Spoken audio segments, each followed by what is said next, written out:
Con profunda solemnidad, hoy compartimos una noticia que ha estremecido al mundo: el fallecimiento del Santo Padre Francisco. Su partida no solo ha llenado de lágrimas a millones de creyentes, sino que también ha despertado inquietud y temor en quienes conocen los antiguos secretos que han permanecido ocultos en las sombras del Vaticano. Porque su muerte, más que un simple hecho histórico, parece ser el cumplimiento silencioso de una antigua profecía que, durante siglos, ha estado escondida en los archivos más impenetrables de la Iglesia Católica: la profecía de San Malaquías.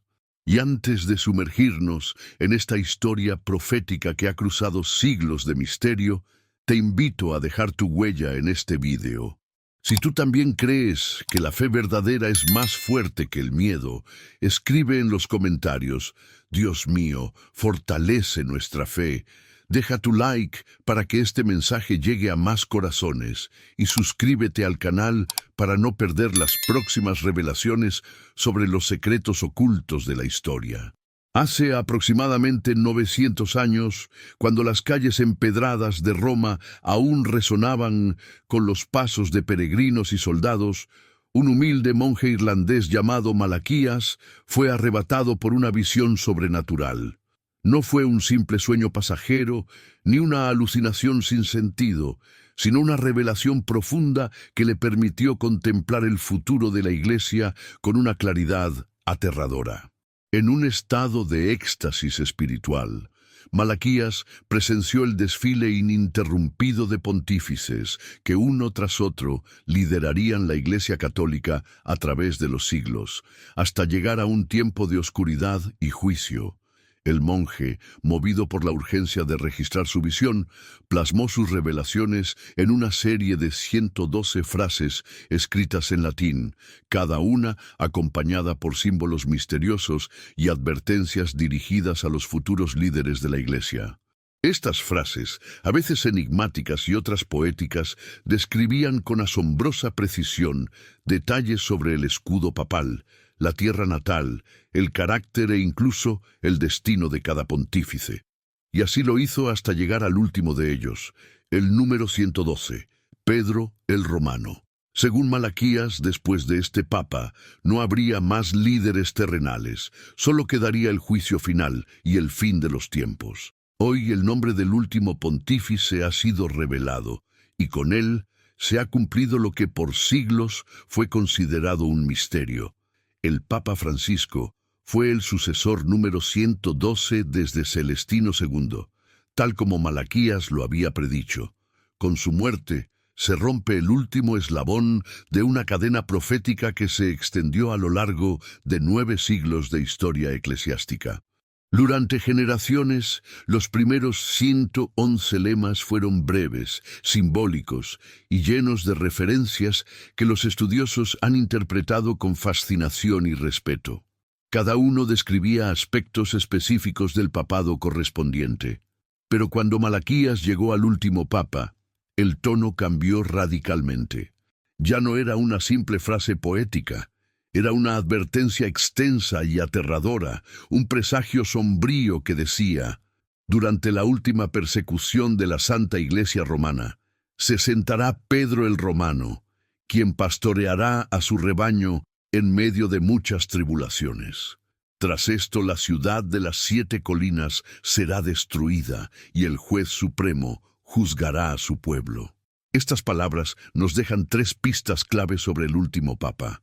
3 elementos claros que ningún intérprete pudo ignorar.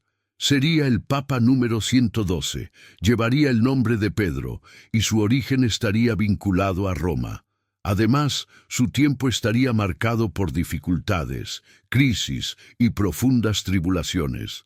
Hoy sabemos que Francisco, sin lugar a dudas, fue el pontífice número 112 desde Celestino II, cumpliendo la secuencia profética establecida por Malaquías. Durante mucho tiempo, se creyó que el último papa sería un hombre llamado Pedro, nacido en la propia ciudad de Roma, un detalle que parecía obvio.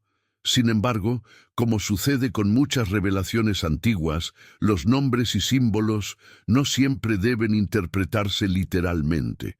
Cuando miramos hacia atrás, todo encaja con una claridad inquietante. Francisco nació en el barrio humilde de Flores, en Buenos Aires, pero sus raíces familiares no eran argentinas. Sus padres, inmigrantes italianos originarios del Piamonte, habían dejado una Italia golpeada por el fascismo y la crisis económica, buscando en América un futuro mejor para sus hijos. En otras palabras, Francisco no era romano de nacimiento, pero sí de sangre y de herencia cultural. Su linaje lo conectaba directamente con el corazón espiritual de Roma. Y aunque su nombre de nacimiento no fue Pedro, sino Jorge Mario Bergoglio, cuando fue elegido papa, le hicieron una pregunta crucial. ¿Qué nombre deseas llevar como líder de la Iglesia? Sin vacilar, respondió: Francisco, un nombre humilde, sin resonancias imperiales ni ecos doctrinales. Un nombre que evocaba la sencillez, el servicio y la paz. Cuando eligió su nombre papal, no buscó la grandeza de un conquistador ni el legado doctrinal de un teólogo. Eligió el nombre del santo de los pobres, de los marginados, del que caminó descalzo por senderos polvorientos y abrazó a los leprosos con el corazón abierto. Eligió a San Francisco de Asís, el hombre que dejó atrás su herencia terrenal para reconstruir la Iglesia desde las ruinas, armado solo con la fe y la compasión. Sin embargo, pocos recuerdan que el verdadero nombre de este santo no era Francisco desde su nacimiento. Su nombre original era Giovanni di Pietro di Bernardone. Giovanni, hijo de Pietro. Y es aquí donde el simbolismo alcanza su punto más profundo. Pietro, Pedro, el nombre clave de la profecía. Así, el Papa Francisco, sin buscarlo de manera literal, cumplía los 3 elementos descritos hace siglos por Malaquías. Era el Papa número 112. Llevaba simbólicamente el nombre de Pedro a través del santo que eligió como guía espiritual y portaba la sangre de Roma a través de sus raíces familiares. Pero la profecía advertía algo más. Decía que el último pastor guiaría a su rebaño en medio de grandes tribulaciones, y así fue. El pontificado de Francisco no estuvo marcado por la calma ni por épocas de esplendor religioso.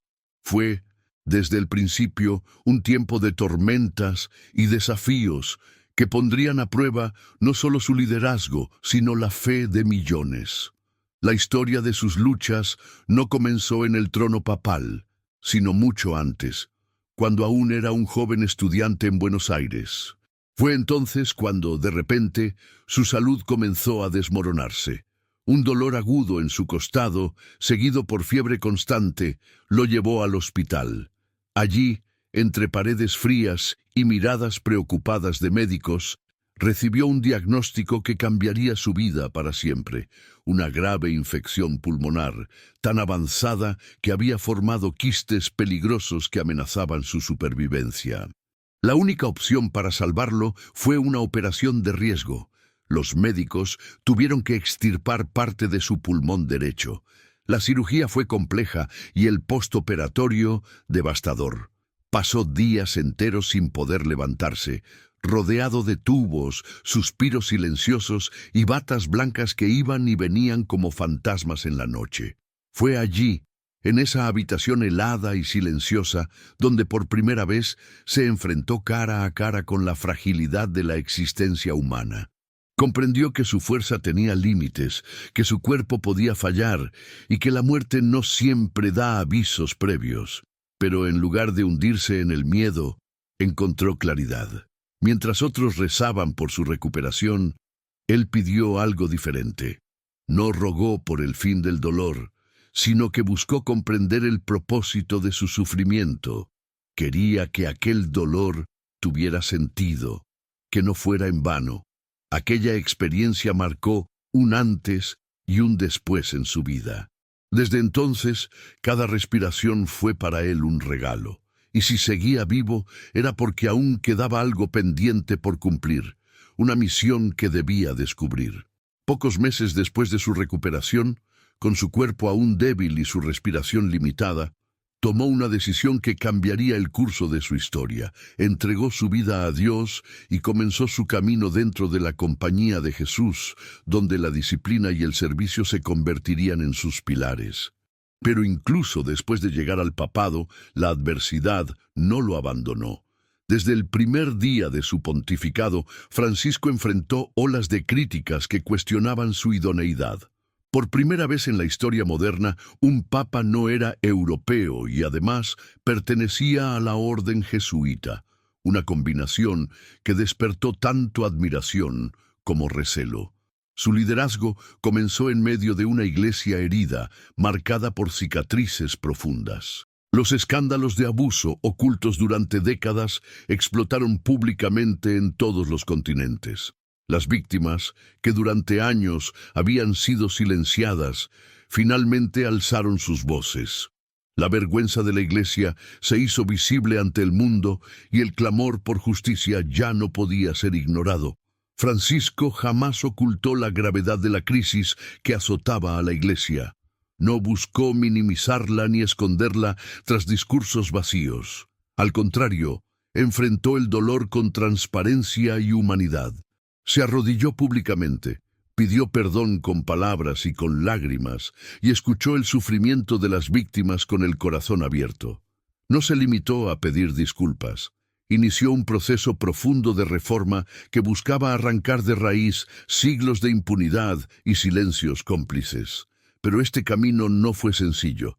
Detrás de cada caso de abuso no solo había tragedias humanas, también existían redes de poder que durante décadas habían protegido a los culpables. Había estructuras dentro del propio Vaticano que resistían ferozmente cualquier intento de transparencia, temiendo que la verdad destruyera los cimientos sobre los cuales habían construido sus privilegios.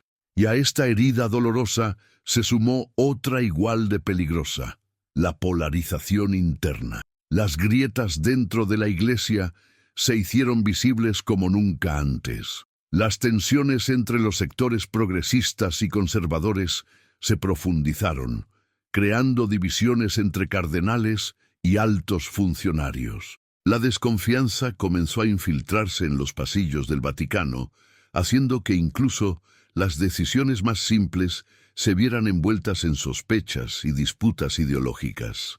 Durante una rueda de prensa en el vuelo de regreso de su primer viaje apostólico a Brasil, Francisco pronunció una frase que quedó grabada en la historia: si una persona tiene inclinaciones homosexuales, busca a Dios y tiene buena voluntad, ¿quién soy yo para juzgarla? Aquellas palabras, pronunciadas con sencillez pero con profundo significado, fueron celebradas por muchos como un gesto de misericordia, pero también encendieron la ira de los sectores más conservadores. Algunos teólogos y líderes eclesiásticos comenzaron a verlo como una amenaza para la doctrina tradicional. Lo acusaron de relativismo moral, de ambigüedad teológica y de ser un papa excesivamente progresista. Varios cardenales le enviaron cartas públicas exigiendo aclaraciones, mientras otros, en un tono más severo, lo acusaron incluso, sin fundamentos, de desviarse de la verdadera fe. Lo compararon con figuras históricas como Pablo VI, Juan XXIII e incluso, en sus críticas más extremas, con Lutero. Pero Francisco no respondió a las acusaciones con ira ni con defensa personal. Permaneció sereno, con un rostro tranquilo y pasos firmes, avanzando con la convicción de quien sabe que su misión no es complacer a todos, sino servir al Evangelio. Porque entendía una verdad profunda: toda reforma verdadera, antes de florecer, primero tiene que herir. Es el dolor de la transformación, el costo inevitable del cambio. A pesar de las críticas y las presiones internas, nunca se apartó de su visión. Para él, el futuro de la Iglesia no residía en encerrarse en sus muros, sino en abrir puertas, salir al encuentro del mundo y escuchar a quienes durante siglos no tuvieron voz. Francisco insistía, una y otra vez, en una palabra que incomodaba a muchos: sinodalidad. Para el Papa, la Iglesia debía caminar junta, discernir junta y escuchar la voz del Espíritu no solo en los altos cargos eclesiásticos, sino también en las calles, en las periferias, en las mujeres, en los laicos, en los jóvenes, en aquellos que la institución había marginado por siglos. Defendía una iglesia más horizontal, menos clerical, donde todos los fieles tuvieran la oportunidad de participar y ser escuchados. Una iglesia que abrazara a los migrantes, a los pobres, a los divorciados, a las mujeres, a los descartados por la historia.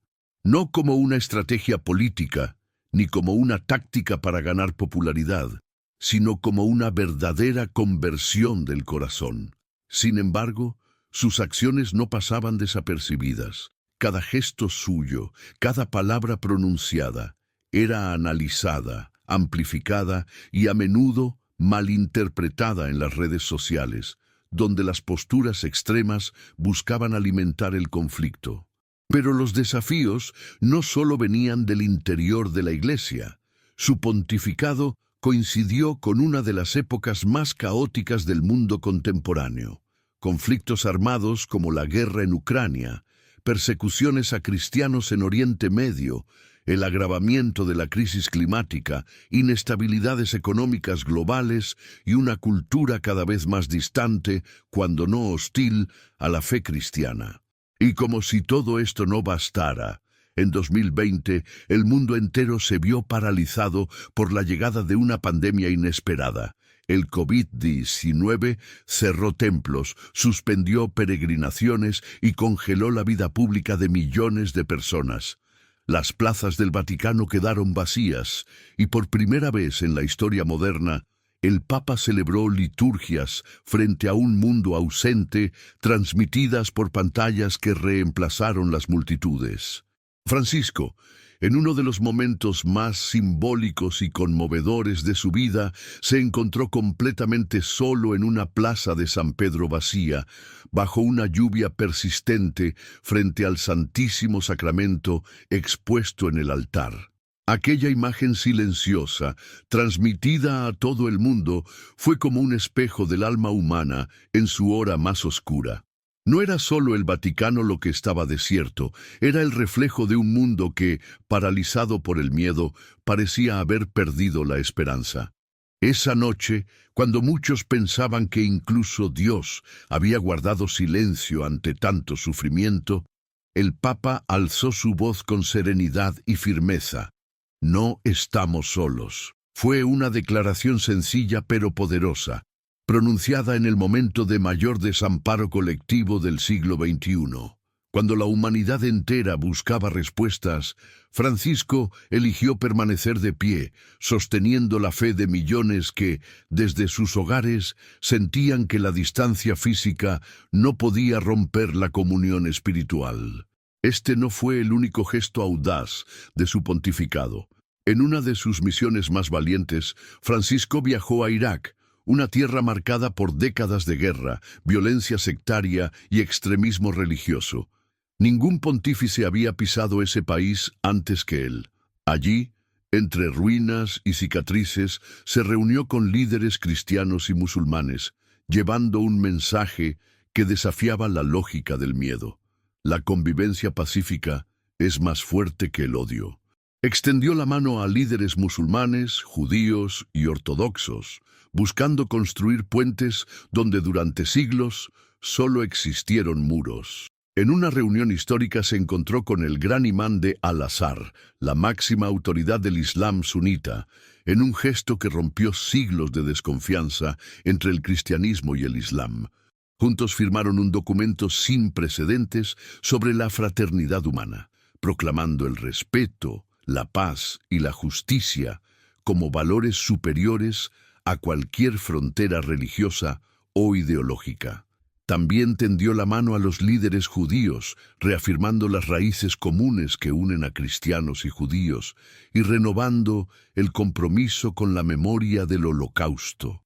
Lloró ante los muros de Auschwitz, donde abrazó a las víctimas del antisemitismo y renovó el llamado a que ese horror jamás se repita. Francisco no detuvo allí su búsqueda de unidad. Se acercó a los ortodoxos, especialmente al patriarca de Constantinopla y al patriarca de Moscú. En Cuba, protagonizó un encuentro histórico con el patriarca Kirill, el primer abrazo entre el líder de la Iglesia Católica y el líder de la Iglesia Ortodoxa rusa en más de 1000 años de cismas y divisiones.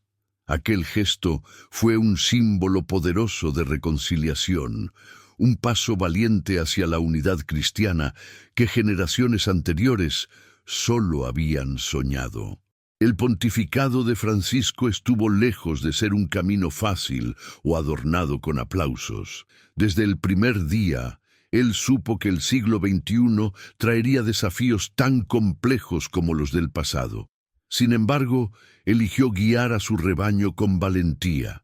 En medio de la oscuridad global, continuó adelante, reformando estructuras caducas, denunciando injusticias, acogiendo a los excluidos y desafiando, sin temor, a los poderosos. Pero su liderazgo fue todo menos cómodo. Fue doloroso, controvertido y, muchas veces, agotador. Desde el primer momento, su estilo pastoral provocó resistencias dentro y fuera del Vaticano. Rechazó la capa roja de gala, renunció a vivir en el Palacio Papal y prefirió quedarse en la residencia de Santa Marta. No hablaba en latín en sus discursos cotidianos, no impuso su autoridad con rigidez, sino que eligió el camino más difícil: escuchar. Desde el inicio, Francisco se definió como el Papa de la Misericordia. Su lema episcopal, que lo había acompañado desde su consagración como obispo, lo resumía todo: miserando atque eligendo, que significa lo miró con misericordia y lo eligió. Para él, esa mirada de compasión fue el motor de toda su misión pastoral.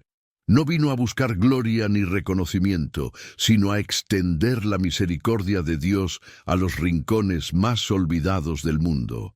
Aquella frase que Francisco adoptó como lema personal evocaba un momento clave del Evangelio, cuando Jesús, caminando por los caminos polvorientos de Galilea, fijó su mirada en Mateo, un recaudador de impuestos despreciado por su pueblo, y lo llamó a seguirlo. No justificó su pecado, pero tampoco lo rechazó. Jesús no veía solo las faltas del hombre, veía su potencial transformado por la misericordia. Siguiendo este ejemplo, Francisco invitó a toda la Iglesia a abandonar la lógica fría del castigo y abrazar la ternura del perdón. No se trataba de ignorar el pecado, sino de entender que el amor es más fuerte que cualquier culpa. En este espíritu, convocó a los misioneros de la misericordia, sacerdotes con autoridad especial, para perdonar incluso aquellos pecados que, según la tradición, estaban reservados únicamente al Papa. A los confesores les pidió que dejaran de actuar como jueces implacables y comenzaran a comportarse como padres que acogen, escuchan y curan con paciencia. Francisco no predicaba desde un trono, lo hacía desde el contacto directo con el sufrimiento humano. Visitó cárceles donde abrazó a los presos olvidados por la sociedad. Recorrió hospitales donde consoló a enfermos terminales y personal sanitario exhausto. Caminó entre los refugiados, compartiendo su dolor y su esperanza. En gestos que rompieron protocolos centenarios, lavó los pies de inmigrantes, de mujeres, de personas de otras religiones. En cada uno de estos actos había un mensaje silencioso pero contundente. La misericordia no es debilidad. Es la expresión más poderosa del amor verdadero, el rostro más humano de la fe. Y ese rostro, el rostro compasivo de Cristo, era el que Francisco quería mostrarle al mundo, más allá de dogmas y fronteras. La antigua profecía había advertido: Pedro el Romano pastoreará a su rebaño en medio de grandes tribulaciones. Y así fue. El pontificado de Francisco estuvo marcado por esas tribulaciones, por crisis internas y externas que pusieron a prueba el corazón de la Iglesia. Y ahora, como estaba escrito desde hace siglos, su ciclo ha terminado. Pero la profecía no termina con la muerte del Papa. Continúa con una frase breve pero devastadora.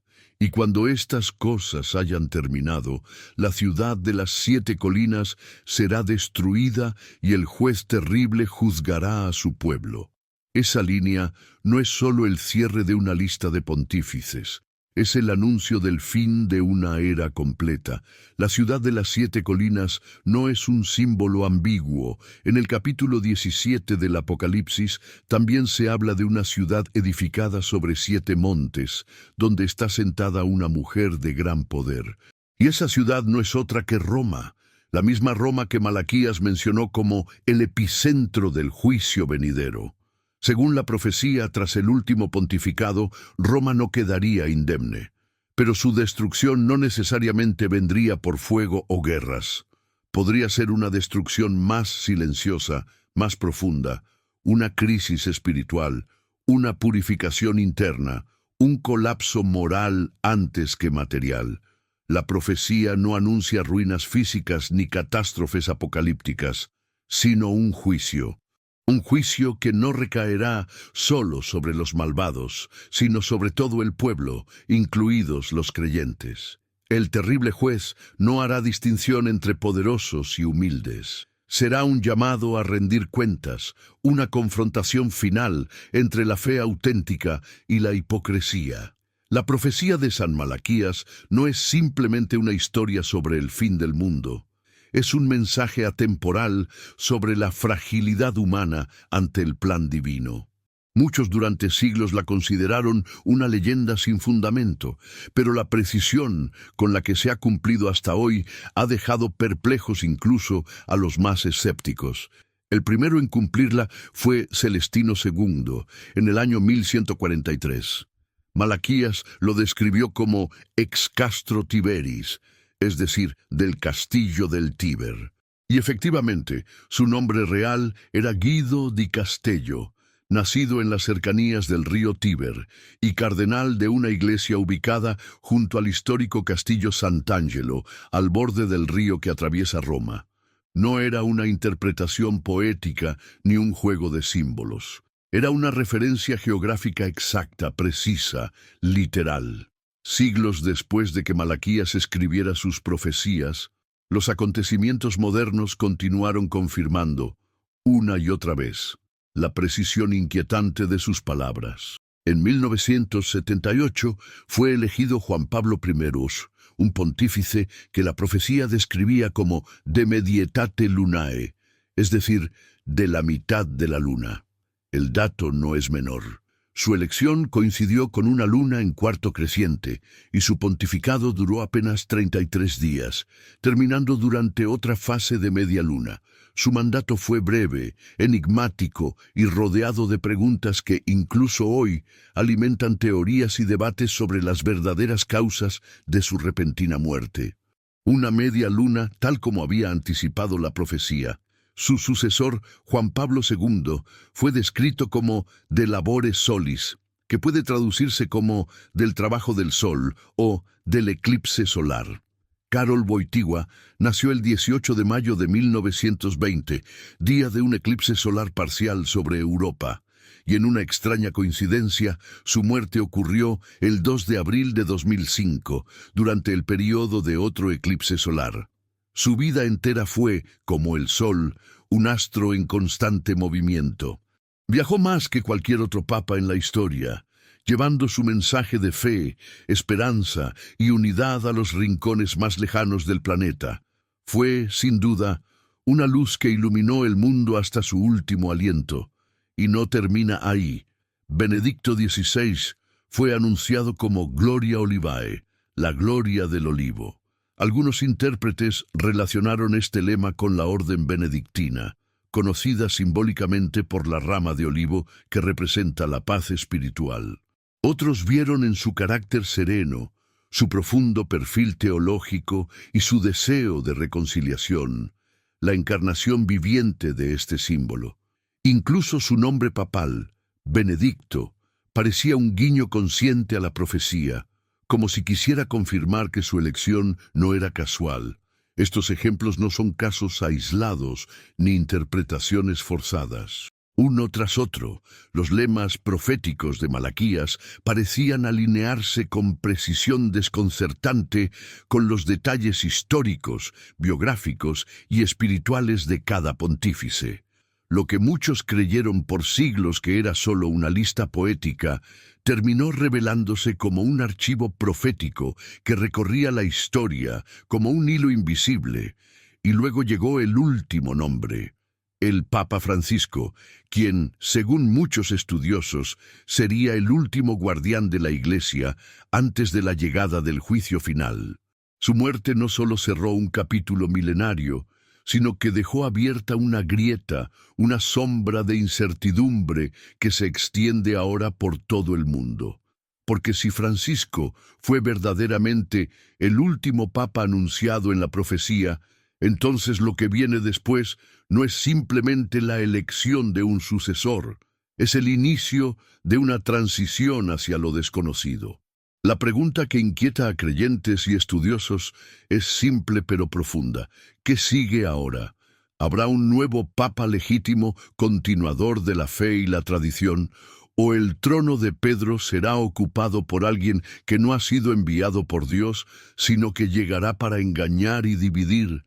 Para muchos intérpretes de la profecía no hay duda. El próximo líder no será un pastor fiel, sino un impostor vestido con piel de cordero. Algunos estudiosos de los textos apocalípticos señalan que el sucesor de Francisco podría coincidir con la figura descrita en el capítulo 13 del Apocalipsis. El falso profeta, aquel que aparenta piedad, pero cuya voz traiciona su verdadera naturaleza, hablando con la astucia y el engaño de un dragón. No vendrá para guiar, sino para desviar. No buscará proteger, sino manipular. La imagen descrita en el Apocalipsis es inquietante. Una bestia con 2 cuernos semejantes a los de un cordero, pero cuya voz revelaba su verdadera naturaleza.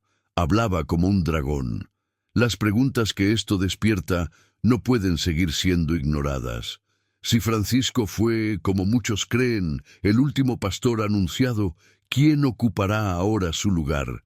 ¿Será el próximo líder aquel que abrirá el camino al gran engañador? La profecía de San Malaquías no está sola en este anuncio. A través de los siglos, las Sagradas Escrituras han advertido una y otra vez sobre los acontecimientos que hoy parecen desplegarse ante nuestros ojos. El apóstol Pablo, en su segunda carta a los tesalonicenses, advirtió que antes del fin vendría la gran apostasía, y que entonces sería revelado el hombre de pecado, el hijo de la perdición. Jesús, en el capítulo 24 del Evangelio de Mateo, habló aún más claro. Anunció guerras, hambres, pestes y terremotos como el principio de los dolores, señales que marcarían el preludio del final de los tiempos. Basta con mirar a nuestro alrededor.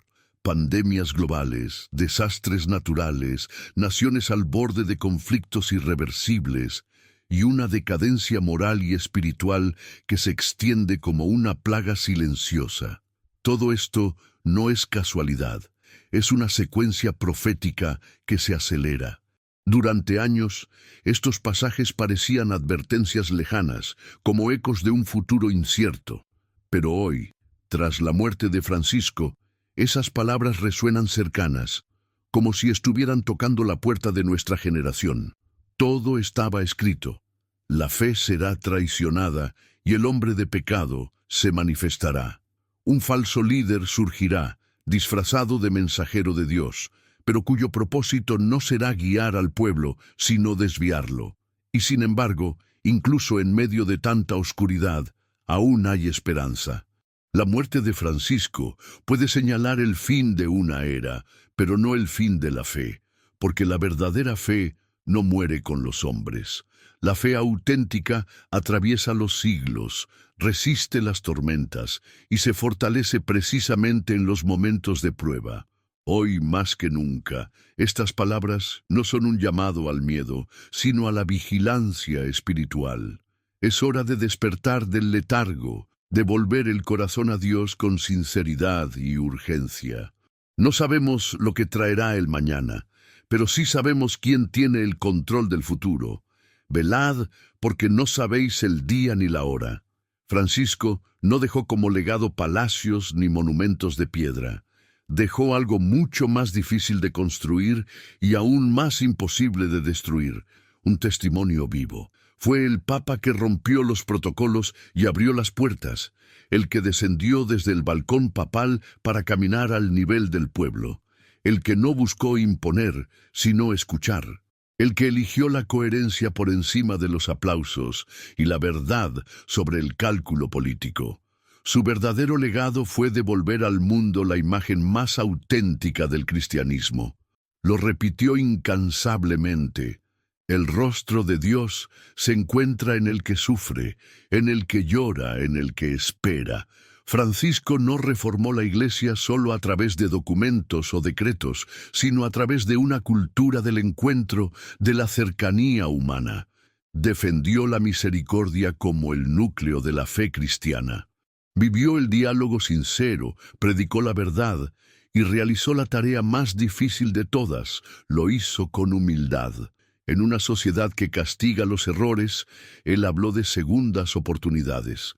No buscó construir una iglesia perfecta, sino una iglesia más humana, más cercana y más verdadera.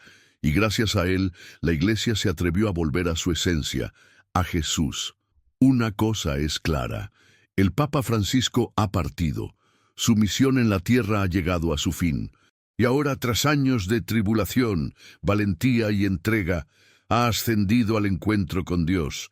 Que su alma encuentre la paz que tantas veces buscó para el mundo. Que el cielo lo reciba con brazos abiertos. Descansa en paz, Francisco. Amén.